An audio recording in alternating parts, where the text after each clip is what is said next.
IBomma Ravi Hidma encounter గురించి 2 రోజులు మాట్లాడితే ఐబొమ్మ రవి గురించి వారం రోజుల నుండి పబ్లిక్ మాట్లాడుతున్నారు. హిడ్మాకు ప్రజా సంఘాలు, పౌర హక్కుల సంఘాల వాళ్ళు మాత్రమే సానుభూతి చూపిస్తున్నారు. ఐబొమ్మ రవికి సాధారణ ప్రజల నుండి మెయిన్ స్ట్రీమ్ మీడియా వరకు అందరి సానుభూతి దక్కుతోంది.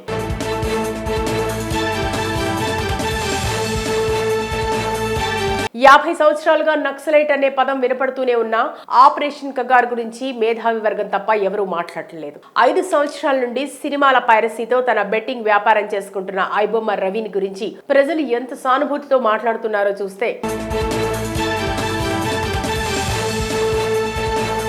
సమాజం పోకడ ఎలా ఉంటున్నదో అర్థం చేసుకోవడం ఎంత కష్టమో గమనించవచ్చు. ఆపరేషన్ కగార్ ను పోలీస్ వ్యవస్థ ప్రతిష్టాత్మకంగా తీసుకుంది. అంత అవసరం లేకపోయినా తెలంగాణ పోలీస్ ఇమ్మడి రవి కేసును ప్రతిష్టాత్మకంగా తీసుకున్నారు. కానీ పబ్లిక్ నుండి ఇమ్మడి రవికి వచ్చినంత సానుభూతి ఇంతకు ముందు ఏ క్రిమినల్ కు రాలేదు. రవిని క్రిమినల్ అంటే పబ్లిక్ ఒప్పుకునేలా కూడా లేరు. అతను చేసింది తప్పు కదా అంటే ఎవరు ఒప్పుకునే పరిస్థితి కూడా కనిపించడం లేదు. బెట్టింగ్ యాప్లు ప్రమోట్ చేశారనే ఆరోపణల మీద రాణా లాంటి సినీ హీరోలను పోలీసులు విచారణకు పిలిస్తే వీళ్లు కూడా ఇటువంటి సంపాదనకు ఆశపడాలా అంటూ మైక్ ముందు మాట్లాడిన ప్రజలు ఇమ్మడి రవి బెట్టింగ్ యాప్లను ప్రమోట్ చేసుకోవడానికే సినిమాలు ఫ్రీగా చూపించాడు అని, అంటే బెట్టింగ్ యాప్లను చేసుకుంటే తప్పేముంది అంటున్నారు.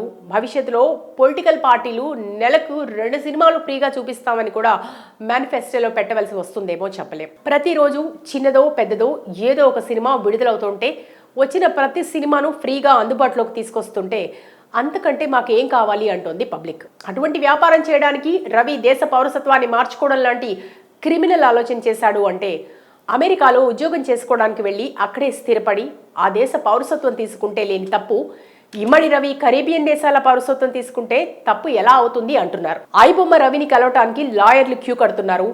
మేము చందాలు వేసుకుని కోట్లు ఖర్చైనా ఇమ్మడి రవిని బయటకు తీసుకొస్తామంటున్నారు ప్రజలు. నెల క్రితం వరకు జనానికి ఇమ్మడి రవి అనే పేరు కూడా తెలియదు.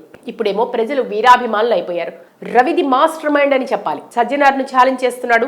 నిన్నటి వరకు సజ్జనార్ సక్సెస్ రేట్ 100%. ఇప్పుడు ఆయన కెపాసిటీని ఛాలెంజ్ చేస్తున్నారు పబ్లిక్. పీటీ వారెంట్లు ఎన్ని పడినా అతను నోరు విప్పుతాడనే గ్యారంటీ లేదు. ఐబొమ్మ రవి జైల్లో ఉండగానే 3 రోజుల్లో వచ్చిన సినిమాలన్నీ ఐబొమ్మ 2.0 పేరుతో హెచ్డి ప్రింట్ తో రిలీజ్ అయ్యాయని పబ్లిక్ చెప్తున్నారు. వీటన్నిటి మధ్య సజ్జనార్, చిరంజీవి, రాజమౌళి, నాగార్జున, ప్రభాస్ వీళ్ళందరితో కలిసి ప్రెస్ మీట్ పెట్టారు. యువత నేరాలు చేయడానికి ఇంత పర్ఫెక్ట్ ప్లాన్ వేస్తుంటే క్రైమ్ రేట్ను ఆపటం అసాధ్యం. చివరకు ఐబొమ్మ రవి వివాదం పెద్ద నిర్మాతలకు, ప్రేక్షకులకు మధ్య గొడవగా మారిపోయింది. 100 కోట్లు పెట్టి తీసిన సినిమా విడుదలైన రోజే పైరసీ బారిన పడుతుంటే సినిమాలు తీసేదెలా అని నిర్మాత అడుగుతుంటే అన్ని 100 కోట్లు పెట్టి ఎవరు తీయమన్నారు అని పబ్లిక్ అడుగుతోంది. పబ్లిక్ మరో అడుగు ముందుకేసి హీరో రెమ్యునరేషన్ పెరుగుతోంది, డైరెక్టర్ రెమ్యునరేషన్ పెరుగుతుంది, కానీ రోజు కూలీకి వచ్చే ఎక్స్ట్రా ఆర్టిస్టులకు ఇచ్చే కూలీ పెరిగిందా అని మరో ప్రశ్న ఎదురు జోడిస్తున్నారు. ప్రజలు ప్రభుత్వాలను కూడా నిలదీస్తున్నారు. వ్యక్తిగత లాభాపేక్షతో, వ్యాపారాత్మక దృష్టితో ఒక వ్యక్తి కానీ ఒక సంస్థ కానీ తీసే సినిమాకు బెనిఫిట్ షోలు వేసుకునేందుకు అనుమతులు ఇవ్వడానికి ప్రభుత్వం ముందున్న పాలసీ స్వరూపం ఏంటో వివరించాలంటున్నారు. బాహుబలికి 2000 కోట్లు వచ్చినంత మాత్రాన ఆంధ్రప్రదేశ్ ప్రభుత్వానికో తెలంగాణ ప్రభుత్వానికో అదనంగా వచ్చిన ఆదాయం ఏంటి అని అడుగుతున్నారు ప్రజలు. ప్రభుత్వం దగ్గర సమాధానం లేదనేది వాస్తవం. సినిమా హిట్ అయితే నిర్మాతలకు లాభం. ఓ హిట్ సినిమా డైరెక్టర్ గా డైరెక్టర్ డిమాండ్ పెరుగుతుంది. విజయవంతమైన సినిమాల నటుడుగా హీరో రెమ్యునరేషన్ పెరుగుతుంది. కానీ వీరు ఎవరి వలన ప్రజలకు ఒరిగేదేమీ లేదు. తెలుగు రాష్ట్రాల్లో సినిమా హాల్ అనేది లేదు. అన్ని మల్టీప్లెక్స్లే, స్క్రీన్లే. సినిమా హాల్ వ్యాపారం అయితే ఒక ప్యాషన్ తో సినిమా తీయాలి. సినిమా హాల్ వ్యాపారం అయితే ఒక ప్యాషన్ తో సినిమా తీయాలి అని వచ్చే చిన్న నిర్మాతల నడ్డి విరగొట్టి వారందరినీ పెద్ద నిర్మాతల భజన బృందంగా మార్చి ఒకనాడు అభిరుచిగా మొదలైన సినిమా రంగం ఈనాడు అతిపెద్ద వ్యాపార రంగం అయింది. గతంలో సినిమా తీసేవాడు అంటే నిర్మాత, నటీనటులు, కొద్ది గొప్ప డైరెక్టర్ మాత్రమే వ్యాపారం చేసినట్టుగా ఉండేది. ఇప్పుడు సినిమాకు సంబంధించి ప్రతిదీ వ్యాపారమే. దాహమై కాసిని నీళ్లు తాగుదామంటే టికెట్ కంటే నీళ్ల ఖరీదు ఎక్కువ. ఇప్పుడు చలనచిత్రాన్ని డిస్ట్రిబ్యూట్ చేయడం పోయి స్క్రీన్లను డిస్ట్రిబ్యూట్ చేసే వ్యాపారం మొదలైంది. సినిమా తీసేవాడి కంటే సినిమా హాళ్లను లీజుకు తీసుకున్న వాడి పలుకుబడి పెరిగిపోయింది. ఇప్పుడు సినిమా రంగంలో అతిపెద్ద వ్యాపారం థియేటర్ వ్యాపారం. థియేటర్ లోపల ఒక 100 మొక్కజొన్న పలుకులను పేలాలుగా చేసి పాప్కార్న్ అనే అందమైన పేరుతో 500 రూపాయల ధర నిర్ణయిస్తారు. టికెట్ కొనటమే కష్టం. వినోదాన్ని అంత ఖరీదు పెట్టి కొనుక్కోవటం ఎంతమందికి సాధ్యమవుతుంది? అసాధ్యం. అటువంటి అసాధ్యాన్ని సుసాధ్యం చేశాడు ఇమ్మడి రవి. ఐబొమ్మ రవి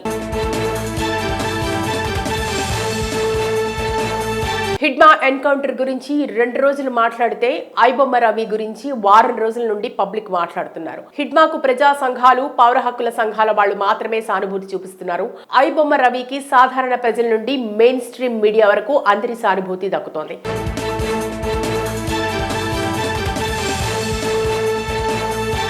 50 సంవత్సరాలుగా నక్సలైట్ అనే పదం వినపడుతూనే ఉన్నా ఆపరేషన్ కగార్ గురించి మేధావి వర్గం తప్ప ఎవరూ మాట్లాడలేదు. 5 సంవత్సరాల నుండి సినిమాల పైరసీతో తన బెట్టింగ్ వ్యాపారం చేసుకుంటున్న ఐబొమ్మ రవిని గురించి ప్రజలు ఎంత సానుభూతితో మాట్లాడుతున్నారో చూస్తే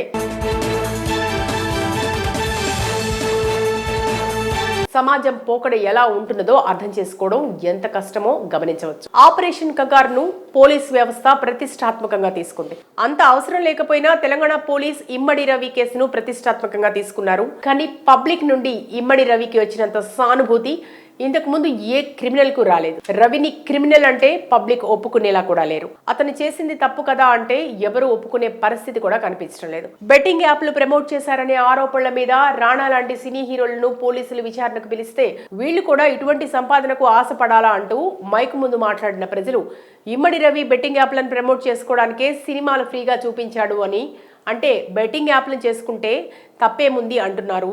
భవిష్యత్తులో పొలిటికల్ పార్టీలు నెలకు 2 సినిమాలు ఫ్రీగా చూపిస్తామని కూడా మేనిఫెస్టోలో పెట్టవలసి వస్తుందేమో చెప్పలేం. ప్రతిరోజు చిన్నదో పెద్దదో ఏదో ఒక సినిమా విడుదలవుతుంటే వచ్చిన ప్రతి సినిమాను ఫ్రీగా అందుబాటులోకి తీసుకొస్తుంటే అంతకంటే మాకేం కావాలి అంటోంది పబ్లిక్. అటువంటి వ్యాపారం చేయడానికి రవి దేశ పౌరసత్వాన్ని మార్చుకోవడం లాంటి క్రిమినల్ ఆలోచన చేశాడు అంటే అమెరికాలో ఉద్యోగం చేసుకోవడానికి వెళ్ళి అక్కడే స్థిరపడి ఆ దేశ పౌరసత్వం తీసుకుంటే లేని తప్పు ఇమ్మడి రవి కరేబియన్ దేశాల పౌరసత్వం తీసుకుంటే తప్పు ఎలా అవుతుంది అంటున్నారు. ఐబొమ్మ రవిని కలవటానికి లాయర్లు క్యూ కడుతున్నారు. మేము చందాలు వేసుకుని కోట్లు ఖర్చైనా ఇమ్మడి రవిని బయటకు తీసుకొస్తామంటున్నారు ప్రజలు. నెల క్రితం వరకు జనానికి ఇమ్మడి రవి అనే పేరు కూడా తెలియదు. ఇప్పుడేమో ప్రజలు వీరాభిమానులు అయిపోయారు. రవిది మాస్టర్ మైండ్ అని చెప్పాలి. సజ్జనార్ ను ఛాలెంజ్ చేస్తున్నాడు. నిన్నటి వరకు సజ్జనార్ సక్సెస్ రేట్ 100%. ఇప్పుడు ఆయన కెపాసిటీని ఛాలెంజ్ చేస్తున్నారు పబ్లిక్. పీటీ వారెంట్లు ఎన్ని పడినా అతను నోరు విప్పుతాడనే గ్యారంటీ లేదు. ఐబొమ్మ రవి జైల్లో ఉండగానే 3 రోజుల్లో వచ్చిన సినిమాలన్నీ ఐబొమ్మ 2.0 పేరుతో హెచ్డి ప్రింట్ తో రిలీజ్ అయ్యాయని పబ్లిక్ చెప్తున్నారు. వీటన్నిటి మధ్య సజ్జనార్, చిరంజీవి, రాజమౌళి, నాగార్జున, ప్రభాస్ వీళ్ళందరితో కలిసి ప్రెస్ మీట్ పెట్టారు. యువత నేరాలు చేయడానికి ఇంత పర్ఫెక్ట్ ప్లాన్ వేస్తుంటే క్రైమ్ రేట్ను ఆపటం అసాధ్యం. చివరకు ఐబొమ్మ రవి వివాదం పెద్ద నిర్మాతలకు, ప్రేక్షకులకు మధ్య గొడవగా మారిపోయింది. 100 కోట్లు పెట్టి తీసిన సినిమా విడుదలైన రోజే పైరసీ బారిన పడుతుంటే సినిమాలు తీసేదెలా అని నిర్మాత అడుగుతుంటే అన్ని 100 కోట్లు పెట్టి ఎవరు తీయమన్నారు అని పబ్లిక్ అడుగుతోంది. పబ్లిక్ మరో అడుగు ముందుకేసి హీరో రెమ్యునరేషన్ పెరుగుతోంది, డైరెక్టర్ రెమ్యునరేషన్ పెరుగుతుంది, కానీ రోజు కూలీకి వచ్చే ఎక్స్ట్రా ఆర్టిస్టులకు ఇచ్చే కూలీ పెరిగిందా అని మరో ప్రశ్న ఎదురు జోడిస్తున్నారు. ప్రజలు ప్రభుత్వాలను కూడా నిలదీస్తున్నారు. వ్యక్తిగత లాభాపేక్షతో, వ్యాపారాత్మక దృష్టితో ఒక వ్యక్తి కానీ ఒక సంస్థ కానీ తీసే సినిమాకు బెనిఫిట్ షోలు వేసుకునేందుకు అనుమతులు ఇవ్వడానికి ప్రభుత్వం ముందున్న పాలసీ స్వరూపం ఏంటో వివరించాలంటున్నారు. బాహుబలికి 2000 కోట్లు వచ్చినంత మాత్రాన ఆంధ్రప్రదేశ్ ప్రభుత్వానికో తెలంగాణ ప్రభుత్వానికో అదనంగా వచ్చిన ఆదాయం ఏంటి అని అడుగుతున్నారు ప్రజలు. ప్రభుత్వం దగ్గర సమాధానం లేదనేది వాస్తవం. సినిమా హిట్ అయితే నిర్మాతలకు లాభం. ఓ హిట్ సినిమా డైరెక్టర్ డిమాండ్ పెరుగుతుంది. విజయవంతమైన సినిమాల నటుడిగా హీరో రెమ్యునరేషన్ పెరుగుతుంది. కానీ వీరు ఎవరి వలన ప్రజలకు ఒరిగేదేమీ లేదు. తెలుగు రాష్ట్రాల్లో సినిమా హాల్ అనేది లేదు. అన్ని మల్టీప్లెక్స్లే, స్క్రీన్లే. సినిమా హాల్ వ్యాపారం అయితే ఒక ప్యాషన్ తో సినిమా